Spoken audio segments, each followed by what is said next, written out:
Hi HDFC bank fraud ಮಾಡಿದೆ ಅಂತ ಮಾತಾಡ್ತಿರೋ ಯಾರಿಗೂ ರಿಯಾಲಿಟಿ ಬಗ್ಗೆ ಗೊತ್ತೇ ಇಲ್ಲ ಅನ್ಸುತ್ತೆ. ಇದು 2021ರಲ್ಲಿ ನಡೆದಂತ ಒಂದು ವಿಷಯ.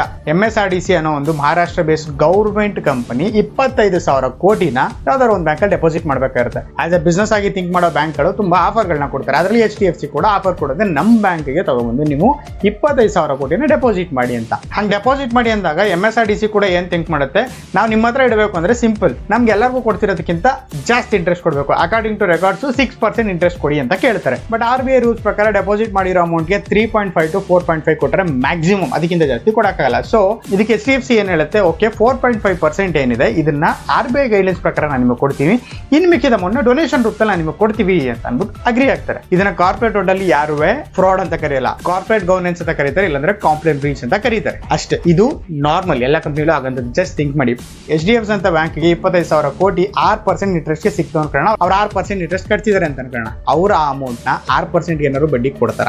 ಮಿನಿಮಮ್ 7-7.5 ಸ್ಟಾರ್ಟ್ ಮಾಡಿದ್ರೆ 12-14% ಅನ್ಕೊಂಡು ಕೊಡ್ತಾರೆ. ಸೊ ಇದರಲ್ಲಿ ಲಾಸ್ ಅನ್ನೋದಲ್ಲಿ ಬಂತು. ಅಂಡ್ ಸೆಕೆಂಡ್ ಪಾಯಿಂಟ್, ನೀವು ಕೇಳ್ಬೋದು, ಅಲ್ಲ ಗುರು 25,000 ಕೋಟಿ ಅವ್ರು ಜಸ್ಟ್ ಡೆಪಾಸಿಟ್ ಮಾಡಿರೋದು, ಯಾವಾಗ ಬೇಕಾದ್ರೂ ವಿಡ್ರಾ ಮಾಡ್ಬೋದಲ್ವಾ? ಎಸ್ ಮಾಡ್ಬೋದು. 11.5 ಲಕ್ಷ ಕೋಟಿ ನೆಟ್ವರ್ಕ್ ಇರೋ ಒಂದು ಕಂಪ್ನಿಗೆ 25,000 crore was not a big deal. So ಇದು ಇಂಥ ದೊಡ್ಡ ಕಂಪ್ನಿಗಳಿಗೆಲ್ಲ ಮ್ಯಾಟರ್ ಇಲ್ಲ, ಇಟ್ಸ್ ಎ ಬಿಸ್ನೆಸ್ ಥಿಂಗ್ ಅಷ್ಟೇ.